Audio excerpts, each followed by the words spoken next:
I've just come off 3 days of anxious, and to have had a phone call with you, because I tend to, when I go into an anxious episode, and it's always triggered by a PTSD event.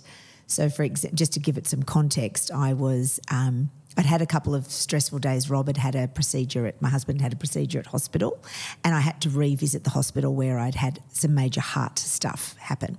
So I had to be up there. I didn't feel any anxiety on that day doing any of that, and yet Rob comes home, he's safe and he's well, and then all of a sudden I start to unravel a little bit, and I'm just so relieved that he's all right, and then I start to process the day and, oh shit, I was at that place, and oh my gosh, what if I died up there? And my brain can tend to do catastrophe. Amy G goes batshit, and then I'm all over the shop, right? So then I've got to go into the weekend and go to church, and I get to church and my alarm doesn't go off for the first time ever on a church day. Plenty of times as an aerobic instructor, but never as minister. My alarm did not go off, and I wake up of having had this incredible sleep, but with 26 minutes to leave the house to get to work, right? I am all amygdala fires. Making me anxious just I'm like anxious. My soul just dropped out my Did it? butthole. Yeah, that's the one, baby. Smoke. So Yeah. that was My happening. nightmare. It was not great. And I'm up and Rob's racing around the house. Rob's making me eggs. I'm doing blow dry hair. I'm getting it all on. And I inhale eggs, inhale a bit of toast and scull a coffee, get in the car. I get to work on time. It was extraordinary. But my brain is already in fight or flight, and what I'd forgotten was that I had a preloaded anxiety the days before, and my window of tolerance was creeping in tighter and tighter. So I didn't realise how I was not coping. I really needed a Catherine. I then sit down, I get to church and I act all calm, and I tell everybody how funny it was that I slept through my alarm, and isn't that funny? Deep inside I'm shitting myself, and because I get up I have this Sunday morning get up routine that's very structured. I pray, I go over all my notes and my words, and I change words, and I had none of that prep. So I quietly moved off to my office, and I announced that I was just quietly moving off to my office just to have time to think this through and to kind of regulate my feelings. And then all of a sudden I get this absolutely horrific pain in my chest. Oh, my Lord. Central chest. Oh, no. Oh, baby, I go... Which is attached to the heart thing, right? Yeah, I go into... So a normal person gets a feeling in their chest and goes, oh, feeling in chest. I hope that goes away soon. It might be indigestion because I ate my eggs fast and sculled the coffee and didn't chew the toast. And that's what a normal person does. I don't do that. Or a person not already under an enormous stress. Loaded. Yeah, so I'm preloaded, and I go into complete catastrophe. Sorry to all my parts, but that's what we did, team. And I launch into, I'm having a heart attack. I'm going to die now. Shit, this is what I do. It's 9:15. I have to preach a sermon. I don't have time to die. I kid you, this is how mental I am. Catherine, I go, I can't die. There's no room on the schedule. No, I've got to at least get through to 11:05 before I die. Yeah. I wonder if I can pull that shit off. Yeah. I will. So I'll just take some deep breaths. I'm convinced in my brain this is a really serious, catastrophic moment. And then I go, oh, maybe it's not a catastrophic moment. Maybe this is anxiety.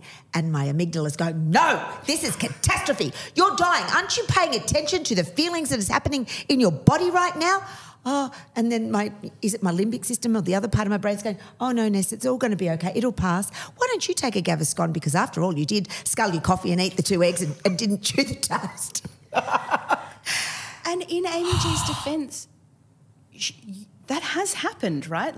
So anxiety is an irrational or outsized fear, and in some respects, that's not. You really had a huge heart attack, and, Yes. So the part of your brain that's like, this is a threat, you're like, you were right before. Yeah. I know, my irrational fear of tsunamis, I've never experienced a tsunami. I'm really clear that it's irrational, my irrational fear that somebody is going to die unexpectedly, that's actually happened. So it's in this weird grey space. And But I just needed a Catherine. Yeah. I needed a renter Catherine, because if I'd had you, Catherine, in my congregation, just saying, in that moment, you could have taken me off the ledge.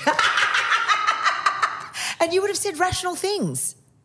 I mean, I probably would have said, that sounds like a really hard way to feel. That sounds really scary. Yeah. And once you talk about it, it kind of... I know. I certainly feel like it. I've had similar things where it's like before a church service, and for me I was about to lead worship with 80 people. I'm like, oh, I'm going to die right now. And just being able to like talk about it with someone, it doesn't like fix it immediately, but it makes it less scary. Yeah. Yeah, it was full on. Yeah. Well, I mean, you know, there's that expression, a problem shared is a problem halved. Like, it's a trope for a reason, because it's true. Yeah. Yes. Because humans are meant to be in connection. Yeah. So a bunch of researchers at the University of Edinburgh did a meta-analysis of a bunch of studies about what helps people in their recovery on their mental health journey. And what they found were 5 key themes that they reduced into this acronym called CHIME. And so the 5 things that are most helpful over everything else are connection, hope, identity, meaning, and empowerment. Do you have connections with other people? Do you have things that make you feel hopeful? Do you have a sense of identity? Do you have something that makes your life feel meaningful? And do you feel in control of your life? And, you know, that's classic, because the hope piece, if I use CHIME and I place CHIME over what happened for me, it was interesting because I struggled until about 10 to 10, and then my husband, I didn't know he was coming. I could hear the Harley. I had hope because Rob had just walked in the door, and I had this sense that it was okay, because if I died, he would be there and he could drive my car home. That's how it went. He could drive my car home. I think in another episode of the podcast, we're going to dig into a few things, starting with your work ethic, which is, I can't die until I've finished doing my job. Ma'am, I know, I'm going to need you sister. to put that down. Yeah. Sister, you are so right, because the thing is, it seems like I've got the 2 jobs in the world, gym instructor and minister, that you're not allowed to die. Everybody else would be okay. Everybody else, if I just had a chest pain, I could go home. But what am I going to do at 9:15? If I'd been in a desk job, I would have gone, I've got a chest pain, I'm going to cancel all my appointments today, I'm going to go home. But I'm the minister. What am I going to say? I've got a chest pain, I'm going to go home, sorry about the service today. You're all on your way here. I know what you would have done. What? You would have just lined up a little Joyce Meyer clip or something instead of the sermon. Bang, see you later. Then you would have got home and realized, oh, I'm fine. and it would have been, and it would have all resolved. I assume there's somebody in that congregation that you trust who can read, and you could have been like, hey, I'm really not feeling great. Could you read my sermon for me? Yeah. I've got to go home and quietly have a heart attack. And you know what? Felicity actually said that to me. I would have read your sermon, you could have gone and had the heart attack. That's exactly, Catherine, what she said. It never occurred to me. That's a bit like a God complex, really. Well, I think I'm the only person that can do this thing. It's so dumb. I had the exact same thing when I was in youth ministry and I was preaching at the evening service, and I was really unwell, I think I had a cold or something. And like the evening of, I said to the minister at the time, I was like, what am I going to do? Like, I have to be there. I can't, like, no one else can preach this sermon. And he just looked at me, he was like, are you serious? Like, you think that highly of yourself that no one else can preach this sermon? And I was like, touche, lesson learned. Like, that's actually a really important lesson in like what we do isn't some like mystic art. No, like, you can hand things off. Oh, I know. Isn't it tragic? It's so tragic. You know that what's more tragic is that I go through all those feelings. The pain goes because it was obviously an esophagus contraction because of the eggs and the toast. You smashed your breakfast in T-minus 2 seconds. In 19 seconds, that's right. And the pain actually dissipated, but I'm left with all the post-trauma crap-a-rama. And I struggle, what I feel is limp through the entire service. I don't remember the service. I wasn't present for the service because I was busy just combating massive anxiety. I then I have to leave early that day. I just have to wrap up pretty quickly and come and do the podcast for AJ. Oh, yeah. On Sunday afternoon. So I had to make my journey home. AJ who? Find out later. Yeah, that's right. And then I get home and I've got enough time to breathe, have a cry, and then text the church council. And I say things like this, because I'm feeling terrible. Dear guys, I'm really sorry I was off my game today. I was anxious. I tell them the egg story and the pain story, and I'm really sorry if I was short with you in conversations or I wasn't present to our conversations, and I'm really very apologetic for how I was this morning. All those bastards came back and said, we had no idea. And that really upsets me because that means I'm a bullshit artist. I have bullshitted. I have not been authentic, and that really upsets me because I do authenticity, but I clearly must have an authentic, anxious part of me that can do that because they said they had no clue. How could you not see that? But again, you've made that about yourself rather than about being like, oh, my congregants don't listen. Or my congregants weren't paying attention. They didn't notice that I was attention. Yeah. You made it about you.